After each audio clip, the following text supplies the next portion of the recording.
Assalamualaikum warahmatullahi wabarakatuh. Perkenalkan, nama saya Fadia Fitri Mulyanti dengan NIM 1910054. Di sini saya akan sedikit menjelaskan mengenai dysmenor. Pengertian dysmenor, pada saat menstruasi, wanita kadang mengalami dysmenor atau sering kita sebut nyeri haid. Nyeri haid merupakan gejala yang timbul menjelang selama menstruasi ditandai dengan gejala kram perut pada bagian bawah, kemudian biasanya disebabkan karena otot rahim berkontraksi dalam upaya meluruhkan lapisan dinding rahim.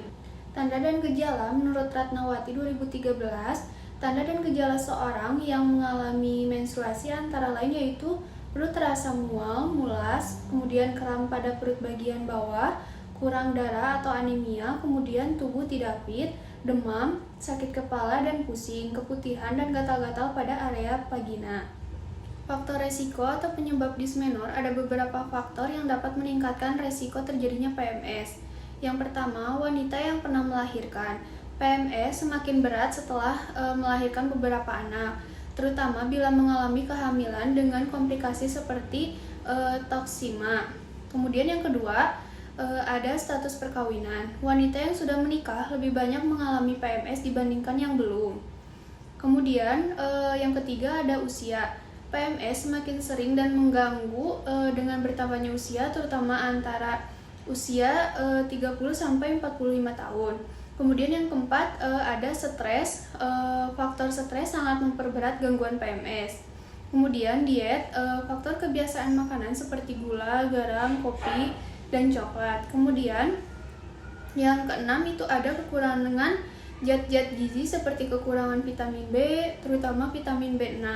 Vitamin E, vitamin C, magnesium, kebiasaan merokok dan minum alkohol juga dapat memperberat gejala PMS.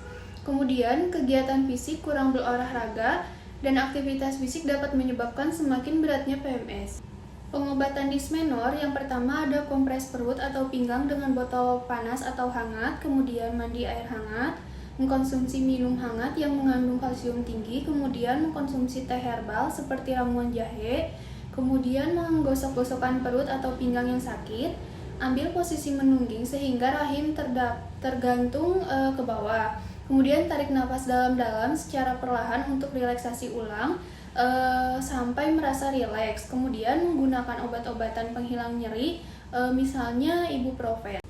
Pencegahan dysmenor menurut Anugroho 2011 yaitu yang pertama ada menghindari stres, memiliki pola makan yang teratur, kemudian dengan asupan gizi yang memadai. Kemudian yang ketiga ada hindari makan yang cenderung asam dan pedas, apalagi menjelang haid. Kemudian istirahat yang cukup, menjaga kondisi agar tidak terlalu lelah dan tidak menguras energi yang berlebihan.